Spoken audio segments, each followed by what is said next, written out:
So in this video today we will be learning about divergences, and today we will be learning about four types of divergences. Those are classical divergences and hidden divergences. Yeah. So guys, remember this is the second part of the RSI series, RSI playlist, and this also can be said that we are right now in the basic part 2 of the RSI series.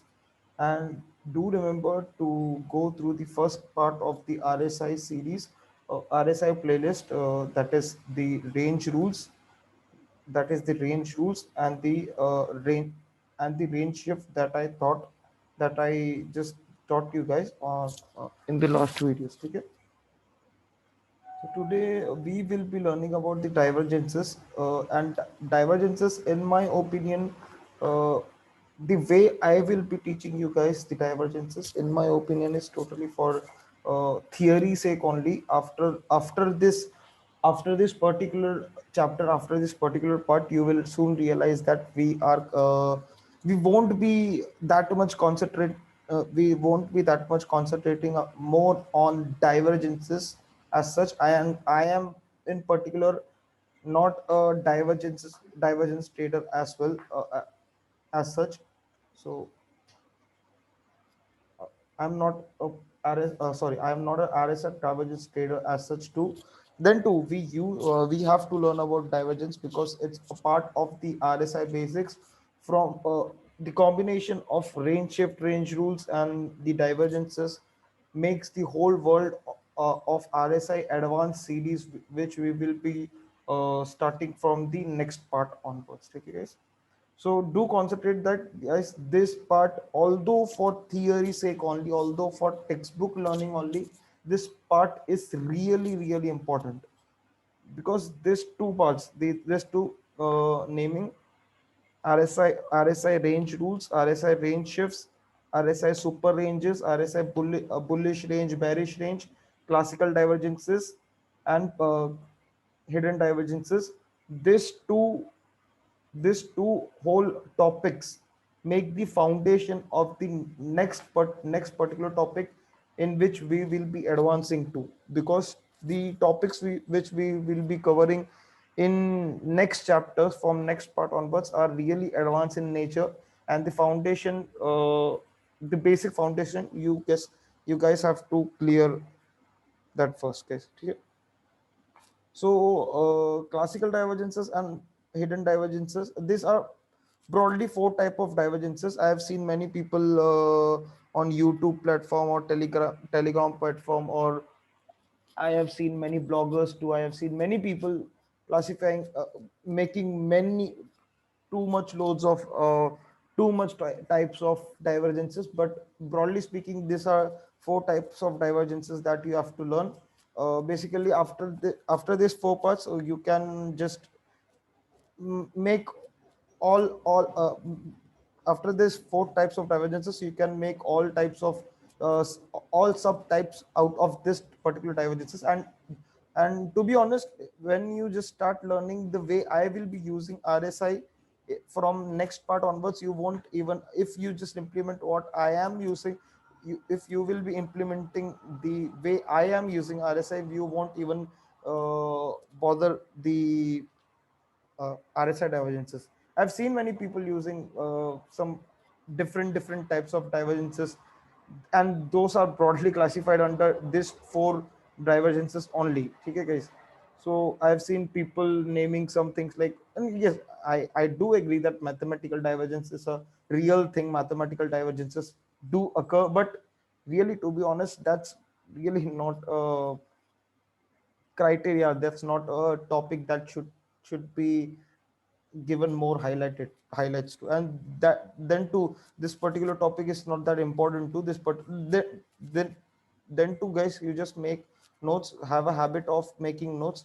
This particular topic, although not important, but for theory sake, for basic foundation sake, this topic has to be learned. Dekho, guys, you don't just your seniors won't be asking you just recite us the letters, just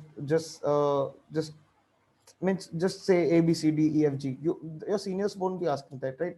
Anyone wouldn't be asking, do you know how to recite A to Z alphabetically? So that's basic thing that we have started from learning ABCD. Then too, we do remember what is the proper order of that ABCD letters. Then too, we still, I don't think so in day to day life we are using it.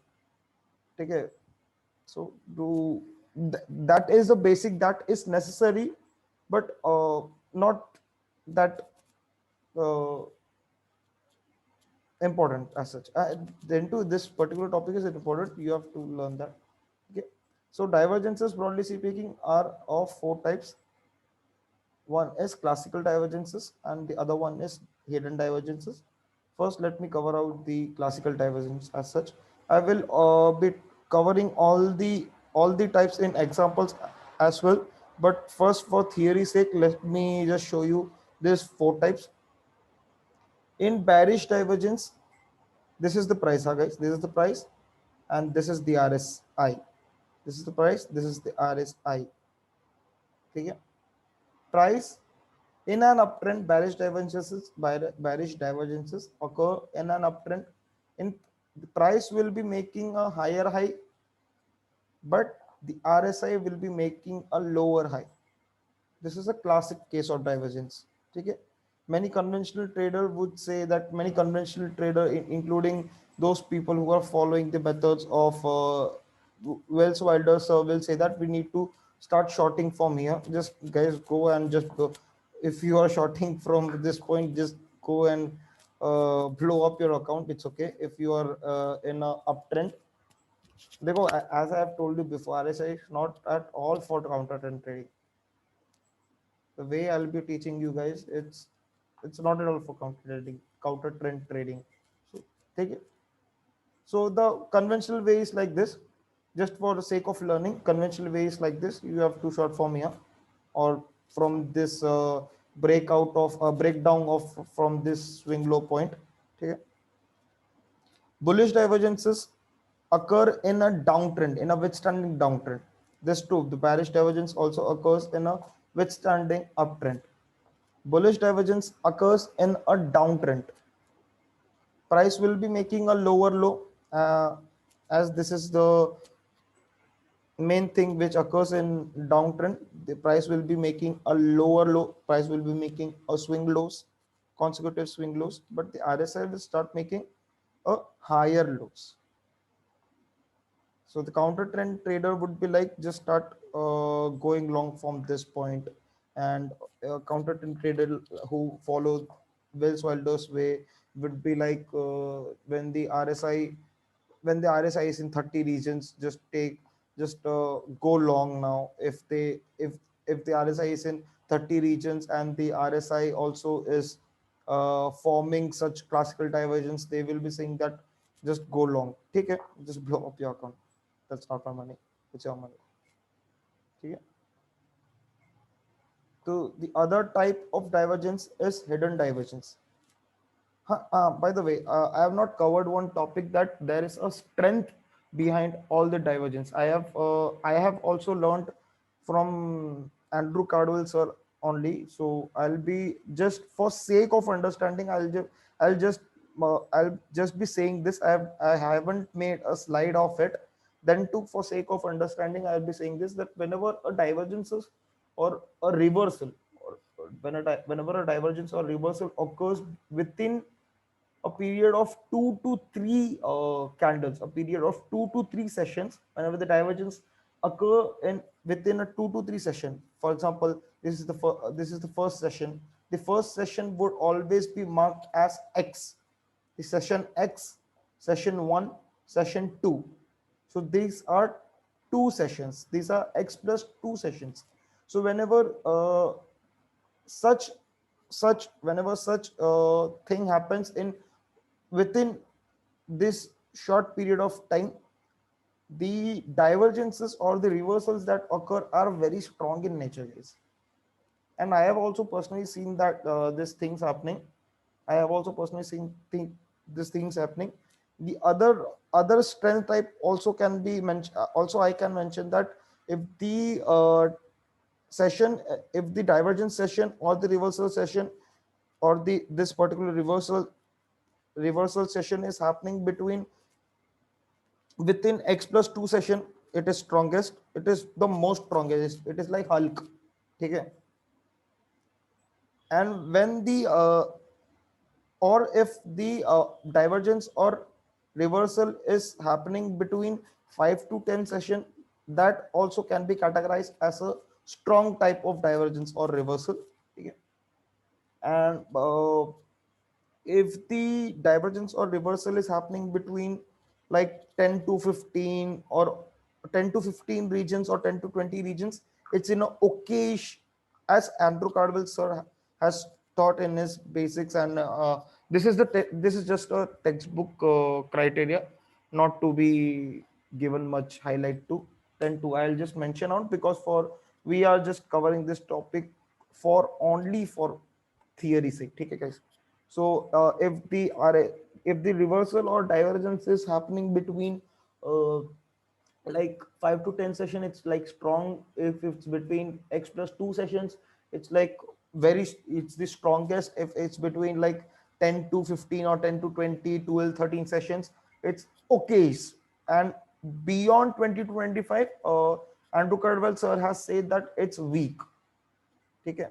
In even in some of the uh, in some of the videos I have seen that some have taken 18 session. After 18 session, if the divergences are happening, those are weakest. But the thing is, believe me or not, I have seen some divergences, or I have seen many divergences or reversals. Let me just rephrase this. I've seen many divergences or reversal happening between like 5 to 10, 8 to 12 session, and those are really strong. Those are acting really strong.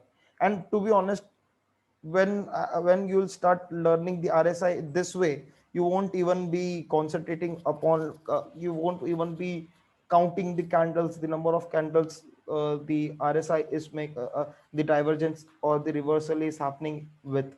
So really, strength is not the strength or the count of the candles, count of the session is really not that important in my opinion. Still for the sake of understanding, or for the sake of textbook, or for the sake of theory, I am just teaching you that, guys. Okay. So the other particular type of the divergence, the first type which we have learned is simple funda. Price is making higher high in uptrend, and the RSI is totally opposite. RSI is making lower high.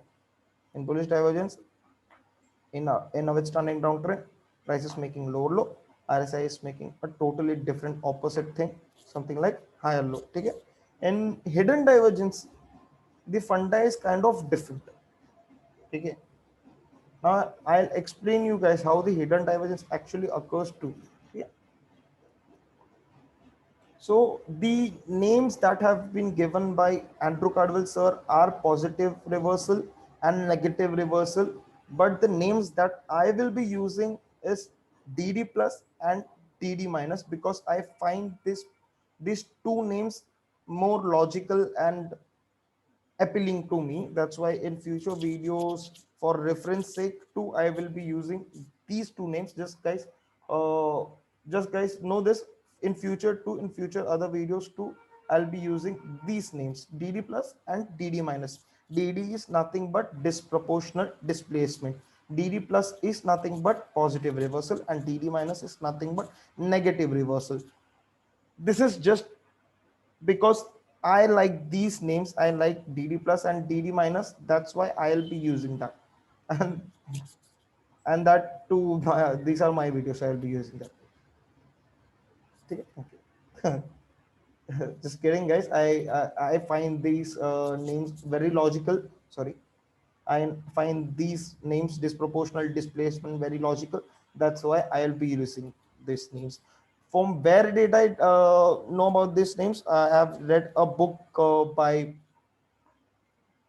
Walter Bayan's RSI logic signals and time frame correlations, and that is the best book on RSI I have ever read. That is the Bible for our RSI traders. Just go and like I have read it like so many times. I have like read it like two to three.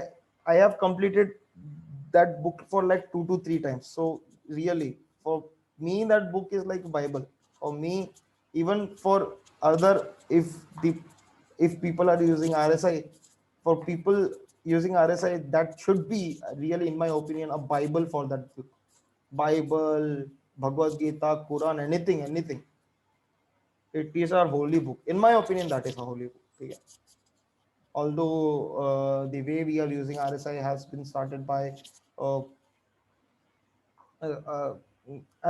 by Andrew Cardwell, sir. But this is the thing. If Andrew Cardwell, sir, is our god, then Walter, sorry, sir, Baines is a Messiah. Okay? So in disproportional displacement plus DD plus, or I should say positive reversal, this particularly happens in a withstanding uptrend. And to be honest, these are uh, much more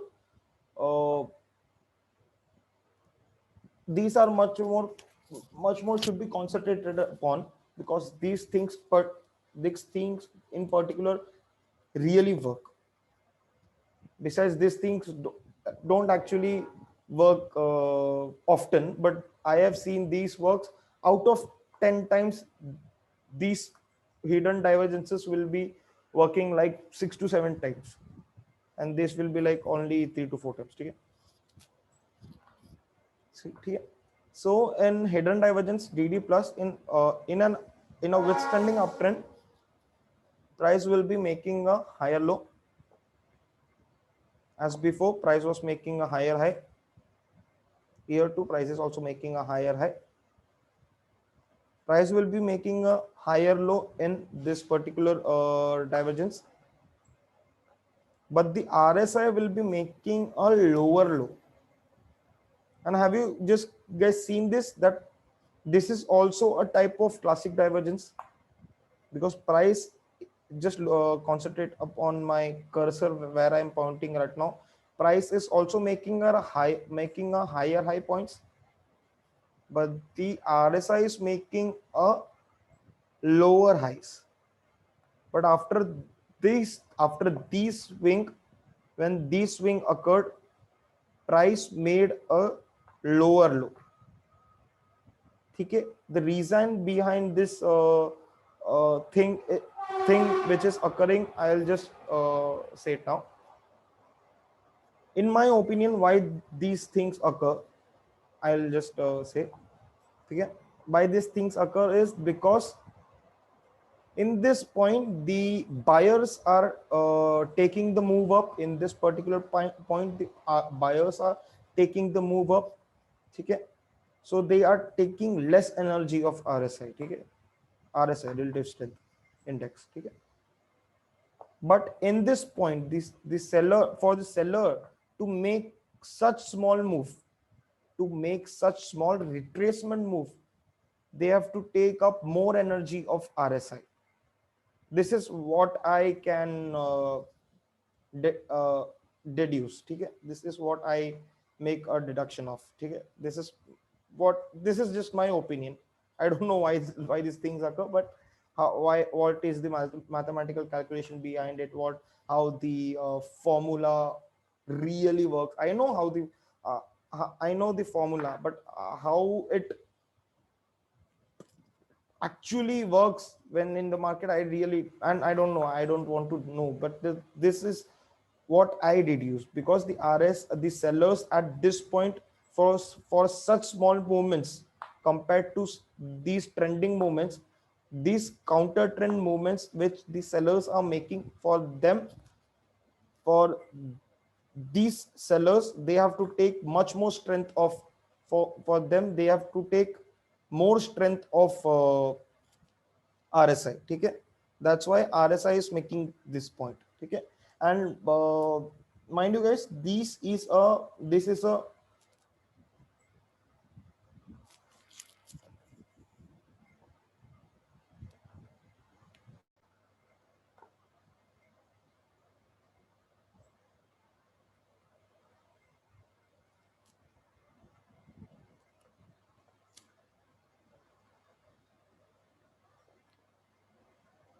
I guess my internet was down. Sorry, guys.